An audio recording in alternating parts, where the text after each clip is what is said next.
Je veux en préambule dire que je souscris complètement, jusqu'à la moindre virgule, aux propos de Laurence Rossignol tout à l'heure. Nous sommes pris dans une mâchoire. Et ce n'est pas vrai, pas du tout vrai, que notre débat est indifférent et que notre débat n'est pas le symptôme d'un climat qu'il y a dans ce pays. Une opportunité politique, pas pour régler un problème concret qui nous empêche de vivre ensemble. Non, personne ne peut dire aujourd'hui que ce qui nous empêche de vivre ensemble ou le problème en milieu scolaire de la laïcité, c'est les accompagnatrices. C'est avant tout et la multiplication des enfants qu'on enlève du système scolaire pour faire leur éducation à domicile ou dans des écoles qui ne sont même pas déclarées et où on les endoctrine. Oui, réfléchissons à comment on lutte contre ça.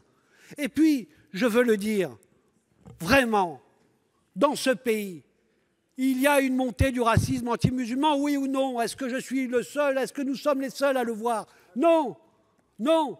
Quand M. Zemmour peut s'exprimer en direct sur LCI, quand M. Zemmour a pignon sur rue, quand M. Zemmour peut, de façon acceptée, chroniquer dans la presse française tranquillement alors qu'il a été condamné pour incitation à la haine religieuse et que le racisme n'est pas une opinion à débattre mais un délit, quand on est dans cette situation, alors on regarde l'opportunité des débats.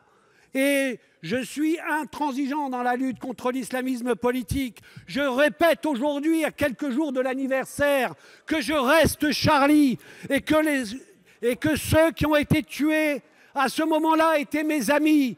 Mais je ne peux pas ne pas voir que si nous regardons l'histoire de ce pays et de cet hémicycle, qui s'est battu pour la loi de 1905? Qui s'est battu au moment de la loi Fallou? Relisez les débats. Qui a été soutenu massivement par Sens commun dans une campagne électorale?